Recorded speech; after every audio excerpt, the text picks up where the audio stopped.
Have you ever wondered if the gods and goddesses of ancient myths were more than just stories? What if some of these powerful beings were actually real people, whose lives and deeds were so extraordinary they became legends? Today, we're diving deep into history and mythology to explore the fascinating possibility that some ancient gods were once flesh and blood. Let's start in ancient Egypt with Imhotep. You might know him as a high priest from movies, but the real Imhotep was a genius who lived around 2650 BC. He was the chief minister to King Djoser and is credited with designing the Step Pyramid at Saqqara, the world's first major stone building. But his talents didn't stop there. Imhotep was also a brilliant physician, so skilled that his medical writings were studied for thousands of years. After his death, his reputation grew so immense that Egyptians began to worship him as the god of medicine and wisdom. Temples were built in his honor, and people would travel for miles to seek his healing influence. So, in this case, we have a clear historical figure who, through his incredible achievements, was elevated to the status of a god. Now, let's journey to ancient China and meet the Yellow Emperor, Huangdi. He is considered one of the founding fathers of Chinese civilization, said to have reigned around 2600 BC. The stories about him are epic. He's credited with inventing everything from the calendar and mathematics to an early form of soccer. He's also celebrated as a great warrior who unified the tribes of the Yellow River Valley. While many of the tales about him are clearly mythological, like having four faces or living for hundreds of years, many historians believe Huangdi was a real tribal leader. His actual accomplishments were likely magnified over centuries, blending history with legend until this powerful chieftain became revered as a divine ancestor of the Chinese people. Next up, we have Gilgamesh, the hero of the world's oldest known epic poem. The Epic of Gilgamesh tells the story of a mighty king of Uruk, a city in ancient Mesopotamia, what is now modern-day Iraq. In the story, Gilgamesh is 2/3 god and 1/3 man, a powerful and sometimes tyrannical ruler who goes on a grand adventure to find the secret to eternal life. For a long time, scholars thought Gilgamesh was purely a mythical character. But then, archaeologists discovered ancient inscriptions that listed the kings of summer, and right there on the list was the name Gilgamesh, king of Uruk.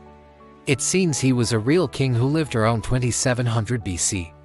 His story, likely based on his real-life exploits, was told and retold, with each generation adding more supernatural elements until the man became a legend, a demigod wrestling with the very nature of mortality.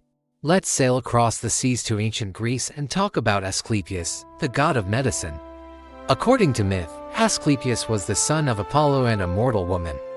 He became such a skilled healer that he could bring the dead back to life. This angered Hades, the god of the underworld, and Zeus ultimately struck Asclepius down with a thunderbolt. But was he a real person? Many scholars think so. It is very possible that Asclepius was a real physician in ancient Greece whose skills were so remarkable that people believed he had divine powers. His followers, the Asclepiads, established healing temples across the Greek world. These were like ancient hospitals, where people would come to be treated. Over time, the memory of this gifted doctor transformed into the worship of a god, a testament to the profound impact he had on the people of his time.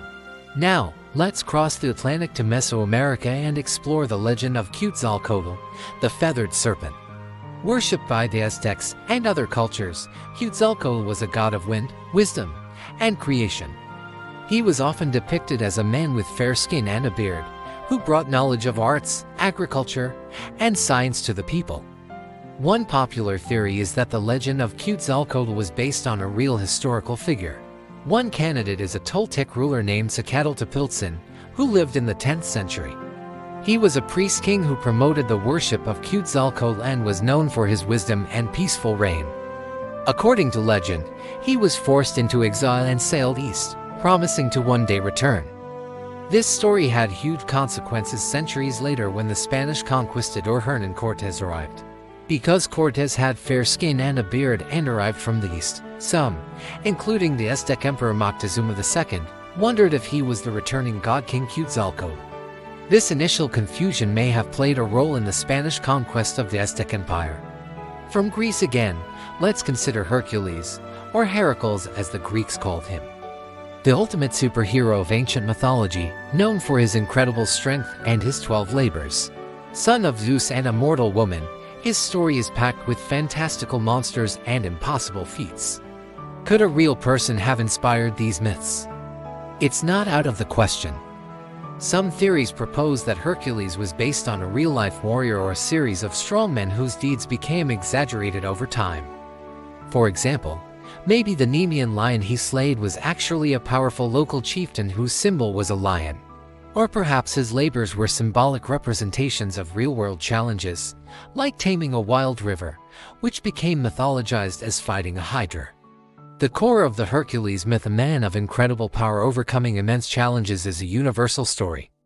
And it is possible it originated with a real hero whose strength and courage set him apart from all others. Finally, let's look at the historical process known as euhemerism. This is the very idea we've been exploring, the theory that gods were originally historical human beings who were deified after their deaths. It was named after the Greek mythographer Euhemerus, who lived around the 3rd century BC. He wrote a book claiming that he had traveled to a mythical island where he found inscriptions detailing the lives and deaths of the Greek gods, asserting that Uranus, Cronus, and Zeus were simply the first in a line of powerful human kings. While his own story was likely a work of fiction, his core idea has resonated through the ages. It provides a rational explanation for the origins of many myths and helps us understand how our ancestors made sense of the world. They saw extraordinary individuals, brilliant architects, wise rulers, and powerful warriors, and in their attempt to honor and explain their greatness, they turned them into gods. So, the next time you read a myth about a powerful god or a legendary hero, take a moment to consider the person behind the story. While we may never know for sure which gods were real, the possibility adds a fascinating layer to these ancient tales. It connects us to a time when the line between human and divine was blurred, and when the achievements of one person could echo through eternity.